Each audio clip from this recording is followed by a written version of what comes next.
ദുർവാസാവ് മഹർഷിയുടെ ശാപത്താൽ ശക്തികൾ നഷ്ടപ്പെട്ട ദേവന്മാർ ചെന്ന് അഭയം പ്രാപിച്ചത് മഹാവിഷ്ണുവിലാണ്. പാലാഴി മദനം ചെയ്യാനും അതിൽ നിന്നും അമൃതകുംഭമെടുത്ത് അമൃത് സേവിച്ചുകൊണ്ട് അമരത്വം നേടുവാനും മഹാവിഷ്ണു അവരെ ഉപദേശിച്ചു. എന്നാൽ ദേവന്മാർക്ക് അത് ഒറ്റയ്ക്ക് ചെയ്യാൻ സാധിക്കുമായിരുന്നില്ല. അതുകൊണ്ട് അവർ അസുരന്മാരുടെ സഹായം തേടി. അങ്ങനെ ദേവന്മാരും അസുരന്മാരും കൂടി പാലാഴി മദനം ചെയ്ത് അമൃതകുംഭം ഉയർന്നു വന്നു. എന്നാൽ മഹാവിഷ്ണു മോഹിനി വേഷം ധരിച്ച് ആ അമൃതകുംഭം തട്ടിയെടുത്ത് അതിന്റെ സംരക്ഷണം ഗരുഡ ഭഗവാനെ ഏൽപ്പിച്ചു.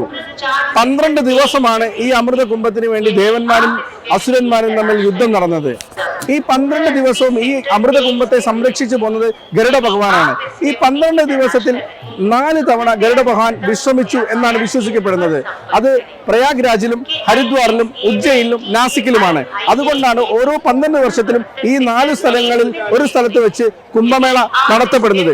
മനുഷ്യരുടെ 12 വർഷങ്ങളാണ് ദേവന്മാരുടെ ഒരു ദിവസം എന്നതുകൊണ്ടാണ് ഈ ഓരോ 12 വർഷത്തിലും കുംഭമേള നടത്തപ്പെടുന്നത്. നിങ്ങൾക്കറിയുന്ന കുംഭമേളയുടെ ഐതിഹ്യം താഴെ കമന്റ് ചെയ്യുമല്ലോ അല്ലേ? കുംഭമേളയുടെ ഈ ദിവസങ്ങളിലെല്ലാം ഈ പുണ്യതീർത്ഥങ്ങളിൽ അമൃതിന്റെ അംശം ഉണ്ടാവും എന്നാണ് വിശ്വസിക്കപ്പെടുന്നത്.